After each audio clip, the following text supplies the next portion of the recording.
Embedded system പഠിച്ച ഒരു വിദ്യാർത്ഥിക്ക് അല്ലെങ്കിൽ എംബഡഡ് സിസ്റ്റം സ്പെഷ്യലൈസേഷൻ ചെയ്ത ഒരാൾക്ക് ഏതൊക്കെ കമ്പനികളിലാണ് ജോലി സാധ്യതയുള്ളത്? നല്ലൊരു ക്വസ്റ്റ്യനാണ്. ആക്ച്വലി ഇപ്പോൾ നമ്മുടെ ഇന്ത്യയിലാണെങ്കിലും പുറത്തുള്ള കമ്പനികൾ എടുക്കുകയാണെങ്കിൽ ഒരുപാട് കമ്പനികളിൽ ജോലി സാധ്യതയുള്ള ഒരു മേഖലയാണ് എംബഡഡ് സിസ്റ്റംസ്. അപ്പോൾ നമുക്ക് ആദ്യം തന്നെ എംബഡഡ് സിസ്റ്റംസ് പഠിക്കുന്ന ഒരാൾക്ക്, എസ്പെഷ്യലി എംബഡഡ് സിസ്റ്റം സോഫ്റ്റ്വെയർ പഠിക്കുന്ന ഒരാൾക്ക് ഏതൊക്കെ മേഖലയിലാണ് പോകാൻ പറ്റുക എന്നുള്ളത് നോക്കാം. നമ്മൾ ഓൾറെഡി മുമ്പത്തെ ഒരു വീഡിയോയിൽ പറഞ്ഞിട്ടുണ്ട്. എങ്കിൽ പോലും ഫേംവെയർ എഞ്ചിനീയറിംഗ് എന്ന് പറയുന്ന ഒരു ഫേംവെയർ എഞ്ചിനീയർ എന്ന് പറയുന്ന ഒരു പോസ്റ്റ് ഉണ്ട്, ആർട്ടോസ് എഞ്ചിനീയർ എന്ന് പറയുന്ന പോസ്റ്റ് ഉണ്ട്, എംബഡഡ് ലിനക്സ് എന്ന് പറയുന്ന പോസ്റ്റ് ഉണ്ട്, അതേപോലെ തന്നെ എംബഡഡ് സോഫ്റ്റ്വെയർ എഞ്ചിനീയർ എന്ന് പറഞ്ഞിട്ട് വളരെ ജനറിക് ആയിട്ടുള്ള ഒരു പോസ്റ്റ് ഉണ്ട്, ഓട്ടോമോട്ടീവ് എഞ്ചിനീയർ എന്ന് പറയുന്ന പോസ്റ്റ് ഉണ്ട്. സോ ഇങ്ങനെ പല മേഖലകളിൽ എംബഡഡ് സിസ്റ്റത്തിൻ്റെ ഉള്ളിൽ തന്നെ വരുന്ന ചില സബ്ബായിട്ട് വരുന്ന മേഖലകളിൽ സ്പെഷ്യലൈസ് ചെയ്യുന്ന ആൾക്കാരെ വിളിക്കുന്ന പേരുകളാണ് ഇപ്പോൾ ഞാൻ പറഞ്ഞതെല്ലാം. സോ അത് വെച്ചിട്ട് തന്നെ ഇപ്പോൾ നമുക്ക് ഇന്ത്യയിൽ ഒരുപാട് കമ്പനീസ് ഈ ഒരു മേഖലയിൽ ഹയർ ചെയ്യുന്നുണ്ട്.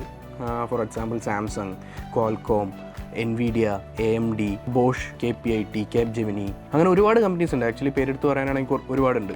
ഇപ്പോൾ കേരളത്തിൽ നോക്കുകയാണെങ്കിൽ TCS ഹയർ ചെയ്യുന്നുണ്ട്, ഇൻഫോസിസ് ഉണ്ട്, ഇഗ്നിറ്റേറിയം എന്ന് പറയുന്ന ഒരു കമ്പനി ഉണ്ട്, വിപ്രോ, ടാറ്റ ഉണ്ട്, ടാറ്റ LHC ഉണ്ട്.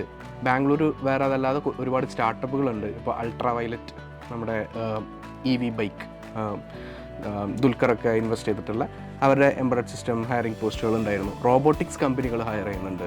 ഫോർ എക്സാമ്പിൾ ലയൺ സ്പോർട്ട്, സിംഗപ്പൂരിലൊരു കമ്പനിയാണ്, അവർ ഹയർ ചെയ്യുന്നുണ്ട്. അതേപോലെ തന്നെ അഡ്വേർബ് എന്നിട്ട് ഒരു റോബോട്ടിക്സ് കമ്പനി ഉണ്ട്, അവർ ഹയർ ചെയ്യുന്നുണ്ട്. അങ്ങനെ ബേസിക്കലി പറഞ്ഞാൽ റോബോട്ടിക്സ്, ഓട്ടോമോട്ടീവ് നേരത്തെ പറഞ്ഞ ബോഷ്, ടാറ്റ, KPIT, കോണ്ടിനെൻ്റൽ, അങ്ങനത്തെ കമ്പനീസ്. അതേപോലെ തന്നെ ജനറിക് എംബഡഡ് ലെവലിൽ നിൽക്കുന്ന കമ്പനീസ്. അതേപോലെ ഇപ്പോൾ നമ്മുടെ സാംസങ് സ്മാർട്ട് ഫോൺസും അതേപോലെ തന്നെ ലാപ്ടോപ്സൊക്കെ ഉണ്ടാക്കുന്ന കമ്പനീസ്, HP, നമ്മുടെ ലെനോവ, അങ്ങനത്തെ കമ്പനീസ്. അങ്ങനെ ഇലക്ട്രോണിക്സ് ആൻഡ് സോഫ്റ്റ്വെയർ മേഖലയിൽ നിന്ന് പ്രവർത്തിക്കുന്ന കമ്പനികളിൽ ഒരുവിധപ്പെട്ട കമ്പനികളെല്ലാം എംബഡഡ് സിസ്റ്റത്തിലോട്ട് ഹയറിംഗ് നടത്തുന്നുണ്ട്. ഇതിനകത്തോട്ടൊക്കെ നമുക്ക് ഓപ്പർച്യൂണിറ്റീസ് ഉണ്ട്. പുറത്ത് നോക്കുകയാണെങ്കിൽ, വിദേശത്ത് നോക്കുകയാണെങ്കിൽ, ഇപ്പോൾ യൂറോപ്പ് മാർക്കറ്റിൽ ജർമ്മനിയൊക്കെ നോക്കുകയാണെങ്കിൽ ഒരുപാട് ഓട്ടോമോട്ടീവ് കമ്പനീസും അതല്ലാതെ തന്നെ സ്റ്റാർട്ടപ്പ് കമ്പനീസും ഞാനിപ്പോൾ പറഞ്ഞ കമ്പനീസൊക്കെ തന്നെ അവിടെയും ഹയറിംഗ് നടത്തുന്നുണ്ട്. സോ ഇതൊക്കെയാണ് ഓൺ എ ജനറിക് ലെവൽ നമുക്ക് പറയാൻ പറ്റുന്ന കമ്പനീസും ജോലി സാധ്യതകളും.